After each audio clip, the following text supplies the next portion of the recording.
This is more than likely going to be one of the most informative car videos and also one of the simplest car videos I'm ever going to make that I'm doing myself, and I strongly suggest you follow my advice.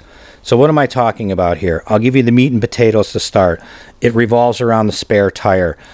Please check your spare tire. Make sure it is properly inflated. Make sure you have the lug wrench that actually fits your lug nuts. Make sure you have the lock to your wheel lock if you have locks. Make sure you have your jack. Make sure you have everything needed in order to change a tire if you ever get caught in that bad situation. The little lady had a blowout, and guess what? It was on one of the coldest days. It's snowing outside. She got stuck in a bad place, and we had to put the spare tire on the car. You think, well, how hard could that be? Even for us, for me, helping her out, we had a myriad of problems. And here's the backstory of what happened. So the tire is flat. The rim is completely on the ground. It's got a hole in it big enough that we can't pump it up with an air compressor. And this air compressor here is really a toy. This thing is a piece of junk, which I'll cover in a future video. The problem with that is this valve stem is recessed down a little bit, and the throat of this doesn't really get down far enough to get onto the valve. So we were having problems trying to pump up the tire, because who knows, it could be a slow leak, and after 4 or 5 minutes the gauge isn't even moving on this tire inflator. As a matter of fact, it was maxed out because we didn't have this on all the way. It's very hard to push this down to even there. You can hear a little bit of air there, but it's very hard to get this clamped on and even get the tire inflated. The problem is that after we switched the spare on, this spare, which is normally supposed to have 60 pounds of pressure in it, only had 23 pounds of air. Luckily, it was enough for us to get to the tire shop, and the tires were probably 60 to 75% worn. Instead of replacing one, we decided to get a brand new set of tires. The tire shop we went to was so wonderful and so courteous and went above and beyond all expectations that after they put the tires on, this is how they threw the spare back in the trunk. Just like this. They didn't even take 5 seconds to air this tire up to the proper pressure, nor did they think that, oh, it's not worth our time to put this underneath the carpet and put the jack in place for us. I mean, common courtesy. We bought a brand new set of tires for them, and they can't even go that extra mile to do that. Being that this tire has 23 pounds of pressure in it, I'm not going to stick it back in the tire well. Let's get this back to the proper pressure, which I've already determined is 60 pounds of pressure. You'll have to look on your tire to see what that rating is. It could be different, but spares usually have a higher pressure rating than your normal tire would. All right, so the tire's now aired up to 60 PSI, exactly where it should be.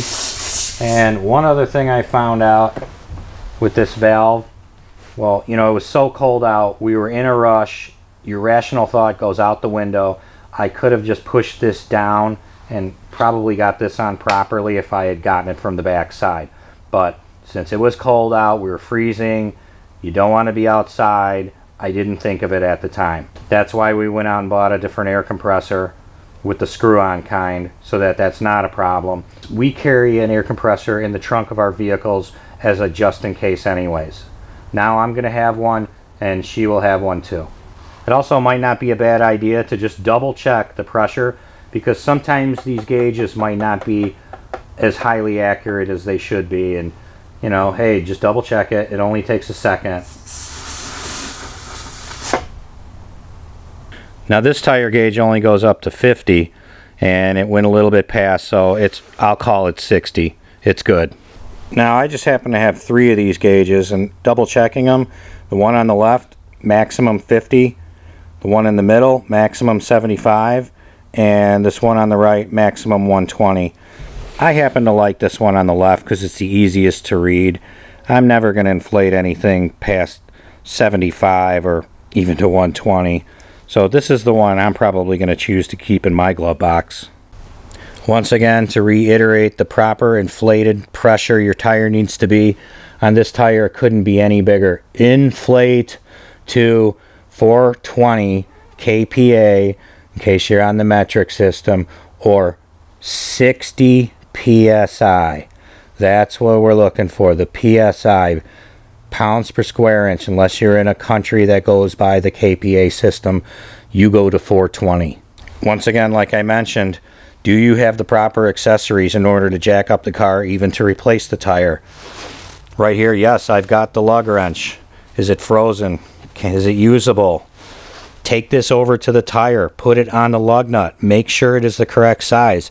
It may be, it may not be. Figure that out now so you don't have to figure that out later.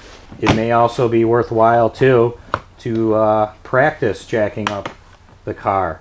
You know, just do it every once in a while so you are in the habit of knowing how to do it, knowing that everything works. It's only going to take a little bit to do it. What do you got to do it once every year or two? Make sure this jack works. Put it under the car and test it out. If it comes down to it and you're replacing the car tire in the snow and in the cold where you do not want to be outside, you will want to minimize the time it takes to the least time possible. Now that that's all been said, let's put everything back in the wheel well properly the way it's supposed to be, just in case we need it for next time. Hopefully we don't. This is also a good time to figure out if you got any trash laying down here, loose change, gold bars, whatever you've been storing down here in the wheel well.